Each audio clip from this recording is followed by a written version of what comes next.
Welcome to me building a billion-dollar business in public. We are just shy of $10 million, meaning we've got only 990 million to go. Without further ado, let's get straight into the video.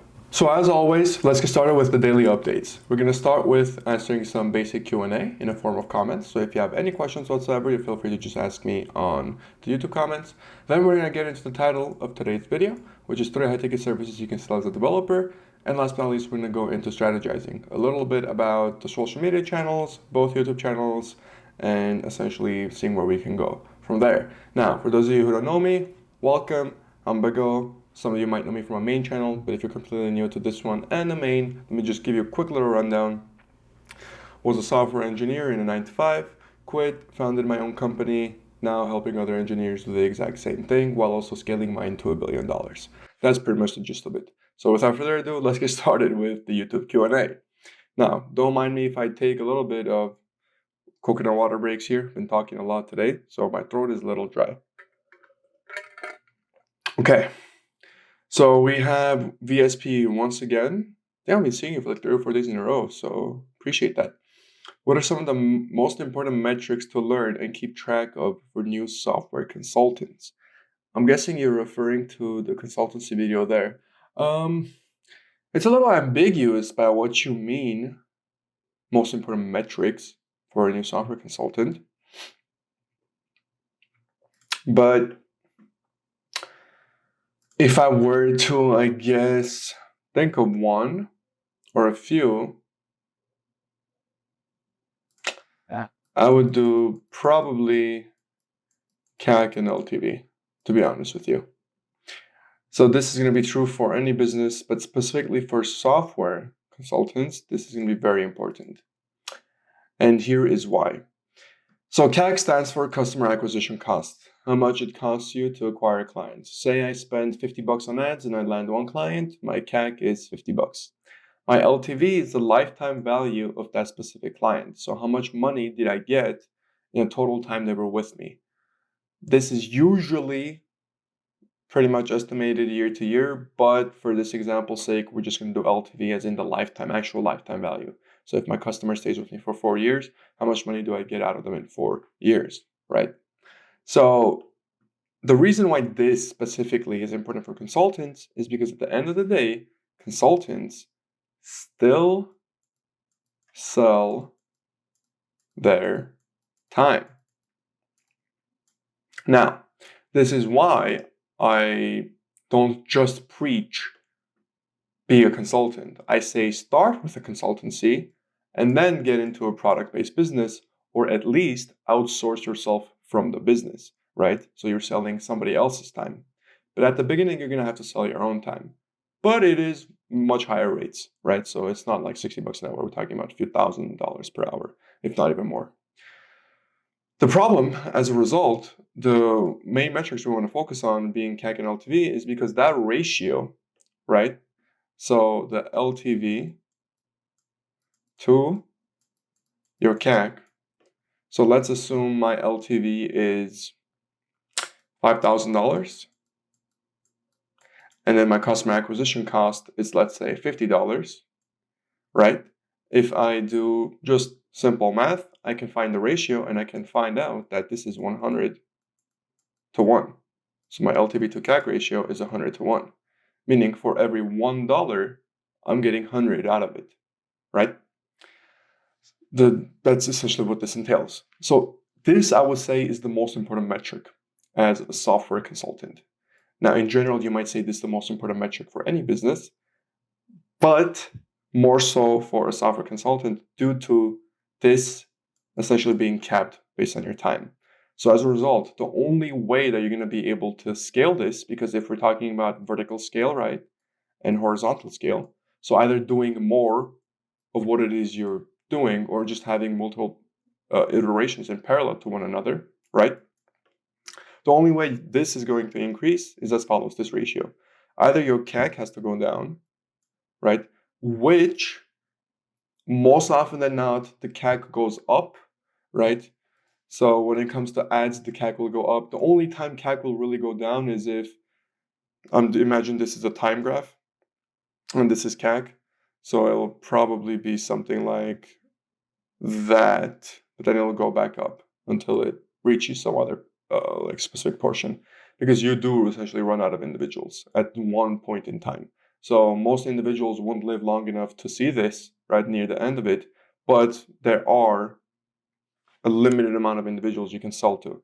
So theoretically speaking, your CAC will decrease at the end of the day.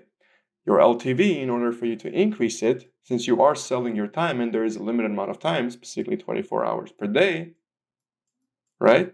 The only other way you're increasing your LTV is if you increase prices. So whenever you start seeing that this ratio, let's say you've been a software consultant for 3 months, you're running your business, and then this ratio, let's say, all of a sudden drops from 3 to 1, right? To let's say 3 to 1.5, right? Which is basically 2 to 1, essentially, in this specific case. Then you know, okay, my CAC went up. Most likely, am I going to be able to lower my CAC? You'll take a look, not really feasible, right? So all I have to do is increase my LTV somehow, right? Which means increasing prices, providing more value that justifies in the increase in prices, right? And so on and so forth. So this is why it's so important to keep a track of this metric, I would say on even a weekly basis, to be honest with you.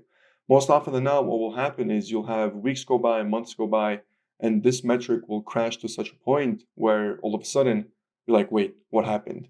And I'll actually use my YouTube as a perfect example of this, right? So I already mentioned how for C2C specifically, I have more so a long-term view. I'm mainly looking for partnerships, right? It's not a course, it's nothing like that. I'm strictly looking for software engineers, right? The top 1% of software engineers. I help them build a business, and then I invest in the business myself, and I take a portion of that business. Now, every single month, we have leads coming in, right? We have way more people than I have specifically space for, because I am one-on-one with all the individuals involved, right? And I only have a limited amount of time in the day. Specifically, I only have enough time on Wednesdays and Thursdays to really provide one-on-one guidance, because the rest of the days I'm quite busy. What that means is my CAC will always increase, right? Because right now we're running on organic in terms of YouTube. But if I start running ads, if I start doing anything, my CAC is going to increase. Also, my CAC is just going to increase anyways, because I'm going to make better videos. I'm going to spend more money on the thumbnail designer, on the editor, on the team, on the strategist, on ideators. I'm spending more money on the camera equipment, on everything in general. So my CAC is always going up. And if I don't pay careful attention, I don't track this, and I just say, oh, it's okay, like I'm sure the LTV will increase, but I don't make a conscious effort on increasing my LTV, then all of a sudden I fast forward a few months later, and let's say if I had a 5 to 1 LTV to CAC ratio, all of a sudden it's now 5 to 3, let's say, right? But I'm like, wait, nothing inherently changed. And maybe it wouldn't be 5 to 3, maybe it would be 5.5 to 3, right? So there has to be an 80-20 rule here. The Pareto principle. What 20% of the actions resulted in this CAC being increased, and what 20% of actions resulted in the LTV going up by 0.5. So what is worth doing and what is not worth doing. So that's why I would say this is the most important metric that you always want to keep a track of, because if you understand this properly and track it week to week, you'll know exactly what to do, how to do it, and when to do it. So I applied this actually to my own main YouTube channel that we have, so the one over here. You can see, even though our views have been lower, right, my CAC has gone up, right? So my CAC has increased, but my LTV has almost 1.5x, as opposed to my CAC increasing by about, like I would say, 1.2. So this is just like very new. You might think, okay, this is a very small little jump. Yes, but it's only going to compound. So you'll see if I do, let's say, last 90 days, right? It doesn't show the views comparably, but let me do last 28 days. So I have about 40,000 less viewers than usual. So all my metrics are down over here. But in reality, right, my LTV is much higher, because making the specific targeted content attracted more higher tier software engineers, right? and allowed us to have even a bigger wait list and select from a pool of even better and bigger applicants. This is why this is probably the most important metric that you need to keep track of. So hopefully that was enough of an explanation. VSP, as always, thank you for the comments. And then Jim Bro Omar Anani, nice, keep it up and never stop. I'm getting my friends to watch it too. Appreciate it, bro. Hope you take something away. Alrighty, so let's go to the main topic of today's video. Now, today's video is going to be slightly different from usual in a sense of I had so much stuff happen to me today that I scrapped today's video idea and I decided to do this because I stumbled upon 3 high-ticket services that you can sell as a developer because I'm not going to have the time to do them, so I'm just going to give them to you. I'm already doing one of the ones that I'm going to give you, but feel free to take it anyways because, everybody can eat. There's enough money for all of us. Let's start talking about this. So yesterday we talked about consultancy, right? With regards to you being a developer, you starting a consultancy. Now what we're going to do is, well, for that consultancy, you're going to offer some things. So what are you going to offer? Today I'm going to talk about 3 specific things. Now these are, as of August 29th, extremely relevant to 2025. First thing we're going to talk about are hospices and home health cares, right? Second thing we are going to touch upon are going to be law firms. And the third thing that we're going to touch upon are blue collar work, specifically HVAC, oil and gas, and a few other things. Maybe I'll dive into some other ones. But let me explain why I even chose these topics. So the other day, one of our clients, we have a few clients in healthcare, it was complaining to us. Trump recently did a few things with Medicare and stuff. Basically, what ended up happening is a lot of hospices in the area have to close down because the government and the insurances are refusing to pay them out. I don't know the full story behind it. All I heard is that they were complaining and they closed down the hospices to not lose money. They filed for bankruptcy. And when I say most hospices, I mean like probably 30 to 40% of the hospices in the area, right? So what ended up happening is there's now a very, very, very big gap in the market. The few hospices that are still operational and are still running are having crazy billing issues. Apparently, the new rule, due to Trump coming out and all these different things, is that they're very strict on the billing laws, the billing codes that these hospices and home health have to follow. If you guys don't understand what billing really is, let me explain. So all hospices and home health, and if you have experience with them, essentially when elderly people go there and they're sick and nurses take care of them and they administer medicine and all these different things, all of that has to be jotted down, right? All of that has to be taken into account because the hospice is going to bill the insurance and say, hey, your client, let's say the old person that we were taking care of, we gave them this drug that cost us this much. We gave them, a bed, IV, blah, blah, blah, blah, blah, and it cost us this much, so you have to reimburse us for this amount, okay? That's how it goes. And in order to perform that, in order to kind of file that paperwork, it's called billing. And there's a lot of medical codes that go into it. There's a lot of nuanced things that go into it. So it's not like something you can just sit down and do within an hour. It takes a specific kind of person, a decent amount of knowledge, and a lot of busy work. What ended up happening is the laws for this got a lot stricter. So now a lot of these hospices and home health cares are outsourcing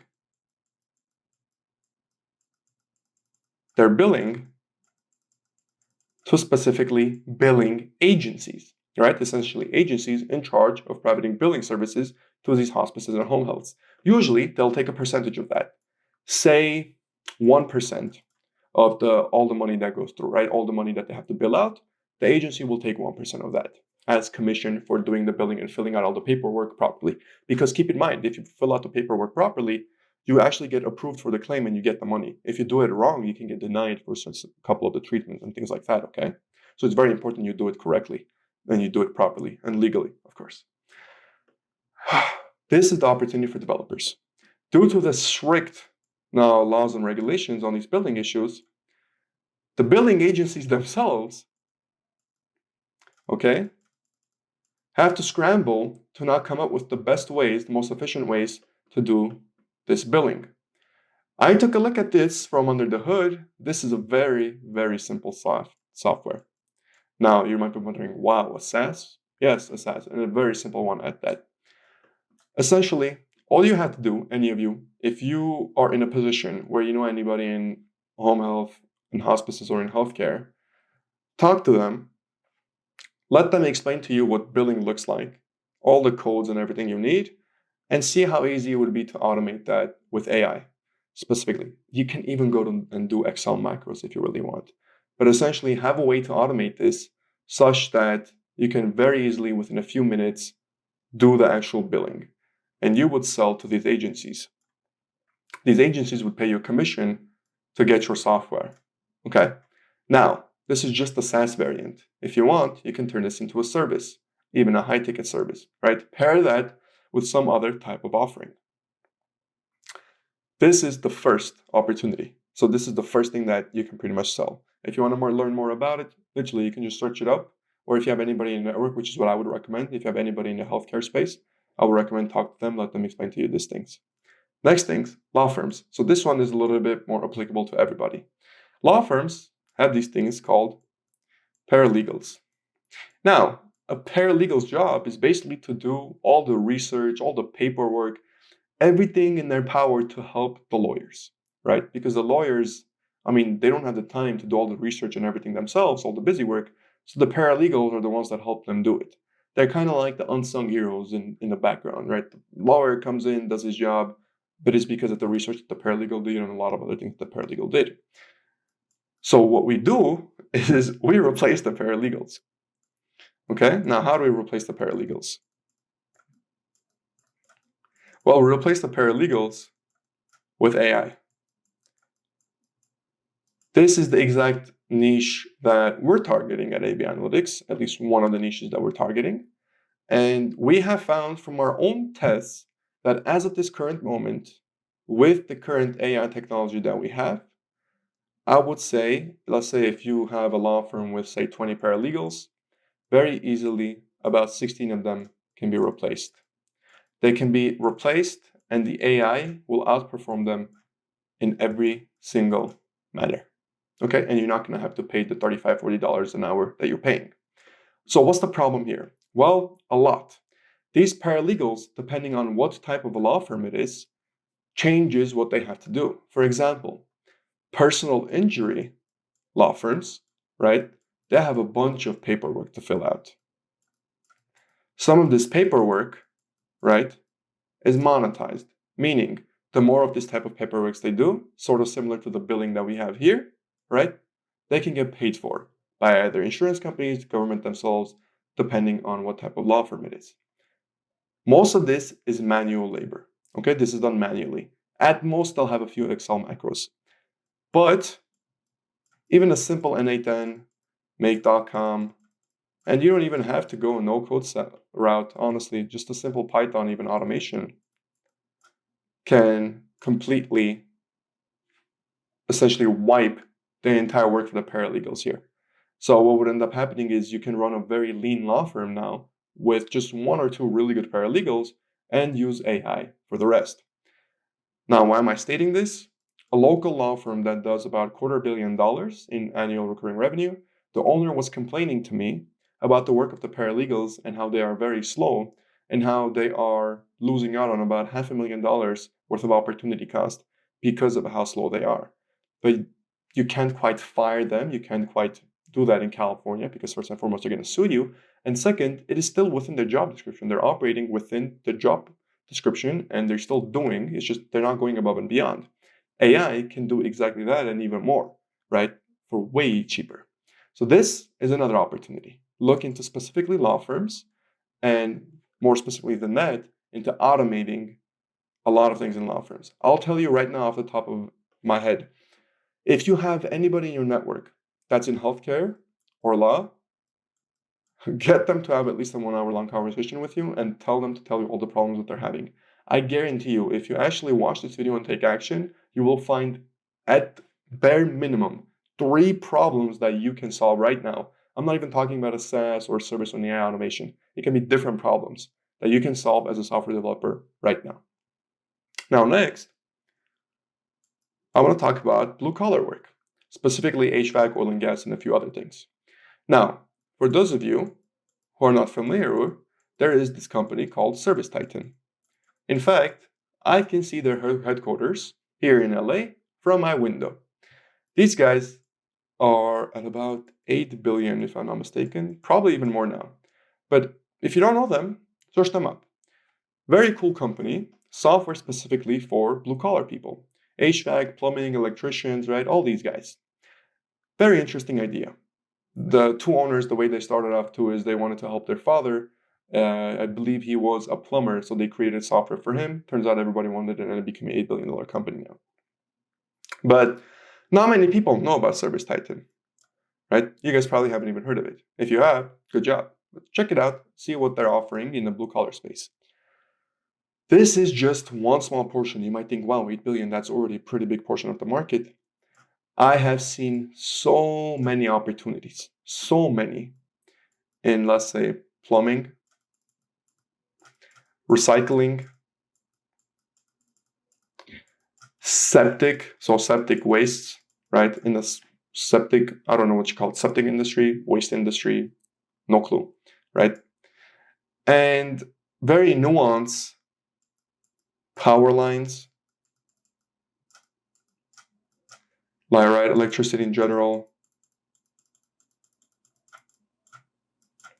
clean energy, and so on and so forth.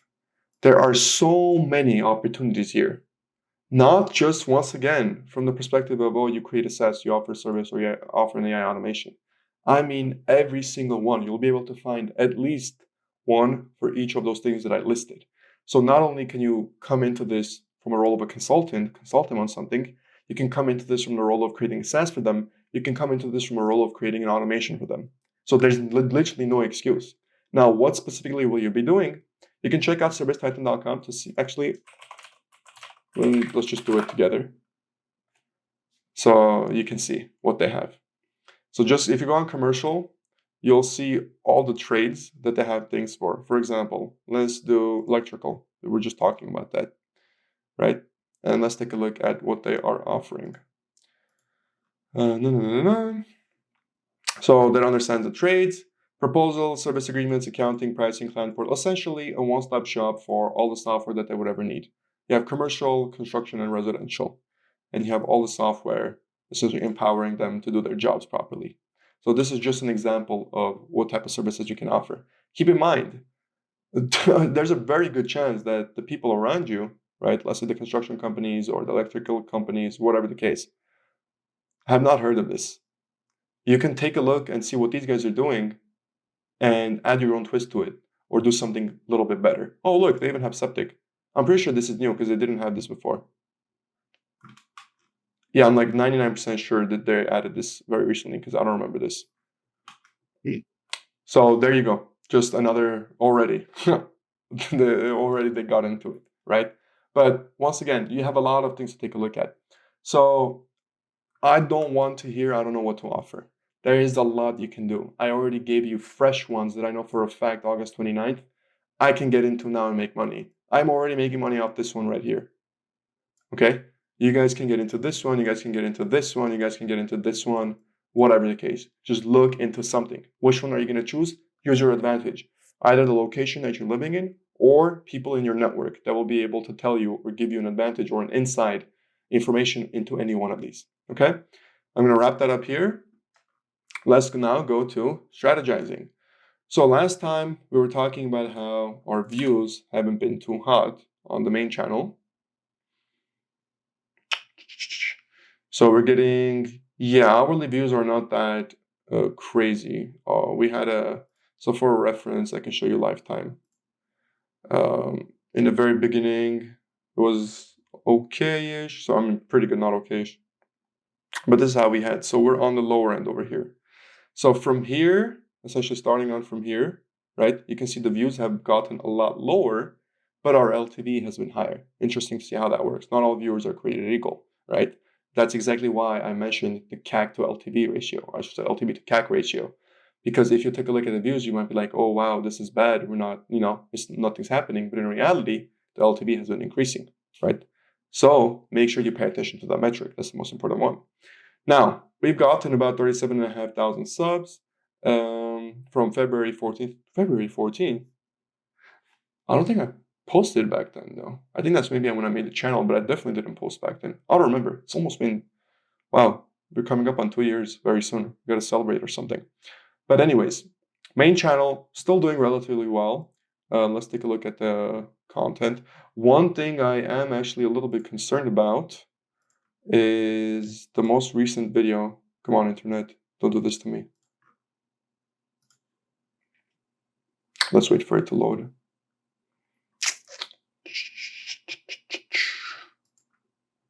Okay, I'm gonna wait until this refreshes. I'm gonna go back to our main one. I mean, not our daily channel. Let's see. Okay, there we go. So for the daily, we actually got a decent amount of views trickle in today.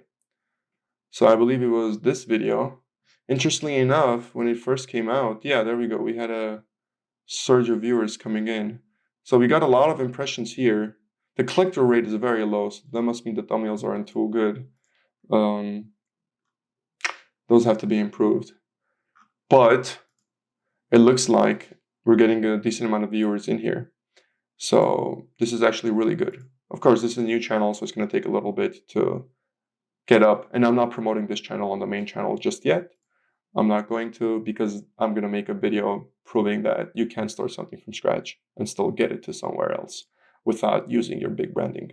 So I didn't do anything on this channel with regards to on this channel. I used the newsletter, but newsletter, only a very few people came into the newsletter because I didn't send it out to everybody.